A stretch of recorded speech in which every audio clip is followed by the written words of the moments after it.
Hi everyone, my name is Chloe Brown and I'm a Public Health Officer in the Food System team, which sits within the Public Health Division at Birmingham City Council. Today I'm going to be delivering a webinar about how to eat well during winter as part of the A Bolder Healthier Winter webinar series. So, as part of this series, we want to engage with both leaders and professionals.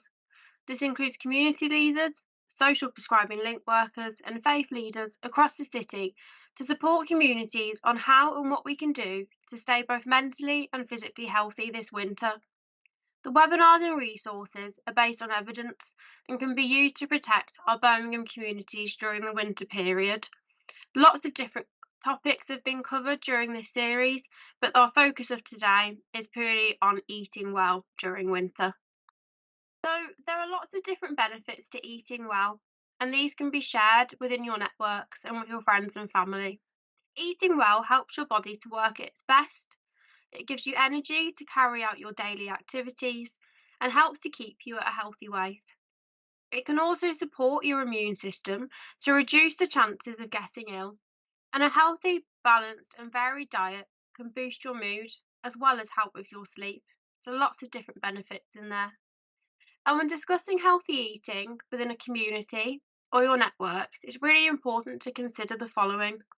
So, which benefits will be influential to the people that you're talking to? So, which benefits would they really be interested in hearing about? Also, thinking about what barriers are faced to healthy eating. We'll go through this a little bit later on, but there's lots of different things that can make it harder to eat healthily.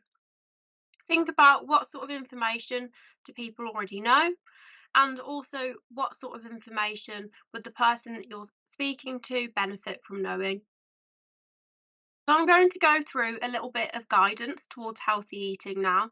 So in the UK, our healthy eating advice is called the Eat Well Guide, and it shows the proportions that each of the food groups should make up in our diet. It is a tool that's designed to apply to most of us, but it's not designed for children under the age of 2. And it's really important to consider that if you are thinking about making any big changes to your diet, to always consult with a health professional first, such as your GP. So the different food groups shown in the guide include fruit and vegetables. So it's really important to aim to at least 5 portions a day. And a portion of fruit and veg is around 80 grams of fresh, frozen, or canned, 150 ml of juice or a smoothie, roughly 30 grams of dried fruit, and also beans, lentils, and chickpeas and other pulses can also count towards one of these 5 portions.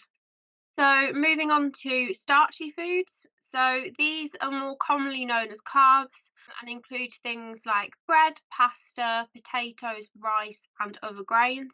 And they're a really important part of our diet. So, when choosing these, it's really important to consider going for the whole grain options, which are higher in fibre, which is a nutrient that is really good for us.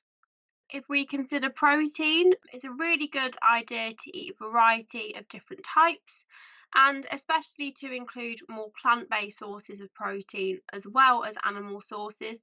So, examples of plant based sources are things like tofu, beans, lentils, or chickpeas, as these plant based versions tend to be higher in fibre and naturally lower in fat compared to animal sources of protein.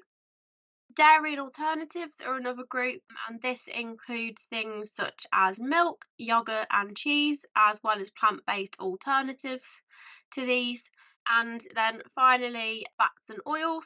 So there's different types of fats and oils in the diet, and it's best to choose unsaturated versions. So this is things like vegetable oil, sunflower and olive oils, and also spreads made from these. But when we do consume them, it's important that we only do it in a small amount, and they contain lots and lots of energy, so we only need a little bit when we have them. We also have food labels on most food and drink packaging, and they provide information about what different food and drinks contain. So the traffic light system on the front of the packaging is used to show kind of at a glance whether a product is high, medium or low in fats, saturated fat, salt, and sugars, and also how much energy that product provides to us. So, when looking at that traffic light label, in general, food or drink that has all or mostly green on the label is a healthier choice. Amber means neither high nor low, so you can eat foods with all or mostly amber on the label most of the time. But any red on the label means that the food is high in fat, saturated fat, salt, or sugars, and you should try to limit your intake of these foods and drinks. So, I mean, an example of this could be products such as things like biscuits and crisps. So, try to eat these foods less often, and when you do have them, try and have them in a small amount. You can see a link on the slide here for the NHS Food Scanner app, and if you download that, it has information on traffic light ratings, healthier swaps, and good choice items. So, showing you kind of what you can swap those foods out for to have a healthier option. So, as I mentioned earlier, there are lots of different things that can make it harder to eat well. Things such as cost, convenience, taste preferences, so the sorts of foods that we like, and lack of time are common barriers to healthy eating. So, some things to consider when giving guidance to overcome some of these barriers and to overcome some of these barriers yourselves include things like considering kitchen facilities. So, if someone has limited equipment, you could share meal ideas that can be prepared in a microwave or without heating. Considering finances, there is lots of support available in the city. So, you could think about things such as signposting to food banks, pantries, other sources of more affordable food. Considering cooking knowledge, so if someone says that they're really struggling with how to prepare food, signposting to cooking courses. Cultural influences are also really important to think. So when sharing healthy meal ideas, share meals that people frequently eat as part of their culture and within their community. And also thinking about kind of that family dynamic. So let's say a child in the family or any other member of the family don't particularly like the healthier food options. There's things kind of that you can do, such as promoting recipes where there might be, hidden vegetables in the sauce, etc. So there's lots of different things that you can do to overcome these barriers, but it's really important when you kind of are thinking about any advice about how to eat well, think about the things that might get in the way of being able to do so and how to overcome them. So, the cost of living crisis has made it much more difficult for many people in the city to afford food. And if this is something you or somebody that you know of are experiencing, there are lots of different ways you can get food cheaply or for free. So, the Birmingham Food Justice Network map, which you can see on the slide here, has been created to help people find nearby options, which include food banks and other options such as food clubs, food pantries where you can get cheaper food, and community cafes where you can get a free or cheap hot meal. Food banks provide a food parcel for at least 3 days for free, and these food banks use a voucher system, and you can get a voucher from different services, including advice services, social services, maybe support workers in schools, law centres, social centres, GPs, and also the Citizens Advice Bureau. So most of these only accept 3 vouchers every 6 months to ensure that there is enough food for everyone in need. And you can follow the link on this slide here, and it will direct you how to make a food bank voucher request if you need to. There are also lots of local projects who can provide help with food. So we've got the Active Wellbeing Society. They're an organisation that run the Big Feed project, which brings people together over food. The cafes offer free meals and welcome optional contributions such as donating time, money, or skills. Food Cycle are another organisation who offer community meals which are meat free at locations across Birmingham where people can enjoy a hot and nutritious meal. Olio and Too Good To Go are apps that you can use to find free or reduced price surplus food collections. Incredible Surplus, another organisation, they provide food that you can collect and run a pay as you feel system by cash, time, or skill, either at a time of collection or at a later date. And there are also many local pantries Members pay a small subscription of a few pounds a week to these, and in return can choose groceries worth many times more. So all of the links on this slide will direct you to those organisations, and you can have a look at where you can access them. So other support that can be accessed, if you're more than 10 weeks pregnant or have a child under 4, you may be entitled to get help to buy healthy food and milk. So if you're eligible, you can be sent a Healthy Start card with money on it that you can use in some UK shops. And this will be added, the money onto this will be added onto the card every 4 weeks. And this card can be used to buy things such as plain liquid cow's milk, fresh, frozen, and tinned fruit and vegetables, fresh, dried, and tinned pulses, and also infant formula milk based on cow's milk. And then you can also use the card to collect Healthy Start vitamins that support you during pregnancy and breastfeeding, and also vitamin drops for babies and young children. These are suitable from birth to 4 years old, and you can do this application online via the NHS website, which will provide you with more details and let you know if you are eligible. There's also lots of different resources that can be accessed online. So, firstly, we have the Full of Beans resources. There is a great platform called Samsung Food, which allows you to access loads of different recipes for free.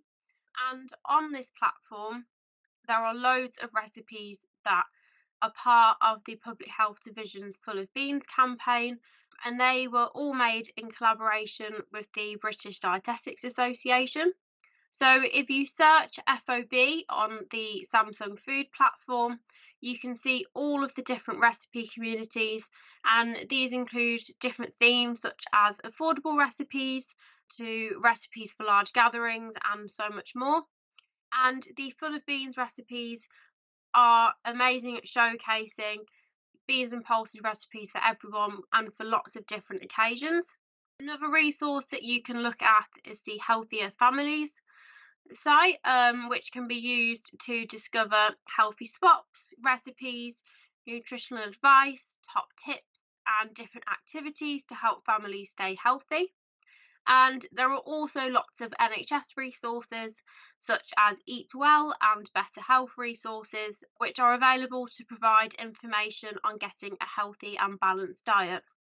And finally, on the Birmingham City Council website, there is lots of cost of living support information, including things and information on energy bills, organisational support, money advice, and also some short term crisis support. Now, I've included on this slide a few top tips for eating well in winter. A few little points to consider. So, the first one is, are you eating 5 portions of fruit and vegetables a day? So, it's really important that, during winter, let's try and choose fruits and vegetables which are in season, such as apples, butternut squash, and leeks, which tend to be less expensive because they're grown and available at this time of year. And also to remember that frozen options are great too, as the nutrients are locked in during the freezing process, meaning that they're often really high in all of the vitamins and micronutrients that we need to be healthy. Secondly, are you eating snacks which actually keep you full? So try swapping snacks such as crisps and chocolate for chopped up vegetables with hummus or a small handful of unsalted nuts. Not only are they tasty, but they help to keep you full up until your next meal. And finally, are you cooking from scratch? So, cooking from scratch is a great way to connect with family, have fun, and build your confidence in the kitchen.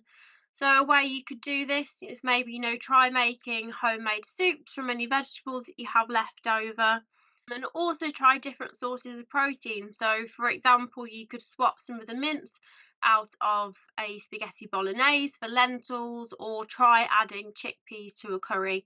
And this is a great way of making recipes more affordable and also including different protein sources within the recipes that you usually have. So that's everything from me for today. I just want to say a big thank you for listening to today's webinar, and I hope that it helps you, your community, and your networks to eat well this winter. Thank you.